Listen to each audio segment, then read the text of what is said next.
I'd like to tell you the story of a beautiful little girl born in the 70s. She had a good life, liked to play dress-up, had a favorite purse, and even watched the Lone Rangers sitting on her Mickey Mouse sleeping bag. However, as she grew up, it became evident to herself and to everyone else that she looked like a boy.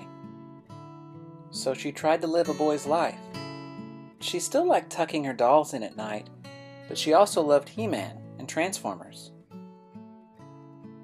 So what that she loved her mother's clothing and makeup and liked to look through and wear her jewelry? So what that she fit in better with the little girls than she did with the little boys?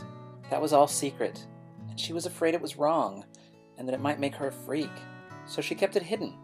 She hid it so well and deep that she even let herself deny it. When she hit puberty, it became undeniable that her body looked like an awkward young man, further convincing everyone, including herself, that that's what she was. As she grew, she got very good at pretending to have control, pretending her best to be a boy, pretending to be happy, pretending she wanted to live. She fooled lots of people for lots of years, and though she knew she was unhappy and that she wasn't interested in living, she didn't talk about it because she didn't know why. Things got worse as her denial got worse. It was getting harder to pretend. She had a hard time being in control, hard time loving people in a healthy way, and eventually became so depressed she wanted to die.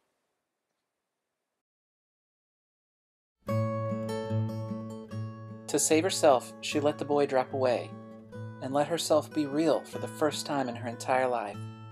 This is me, Brooke, a few months before starting hormone replacement therapy and a few years after realizing that I'm transgender.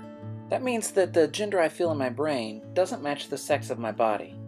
The only treatment for me was to start hormone replacement and to transition full-time to live my life as the correct gender.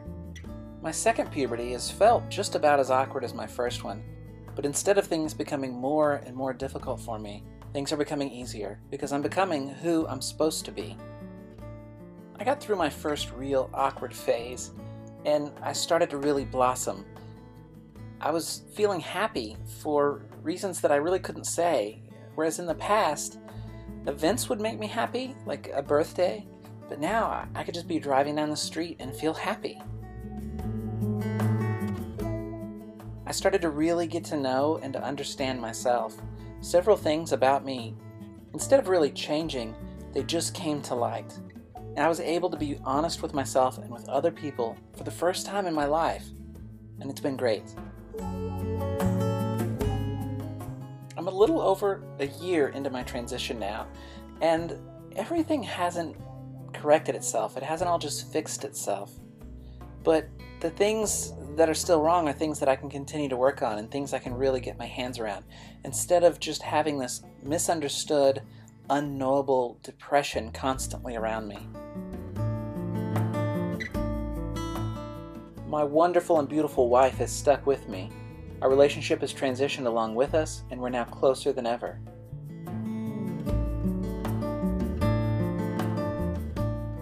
My son is my biggest supporter.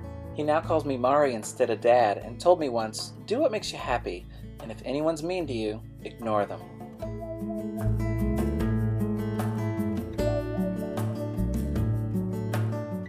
Life is better, and I'm so happy, and I'm so lucky to be surrounded by friends and family that still love and support me. I've lost some people in this transition, but the most important people in my life are still there, still caring for me.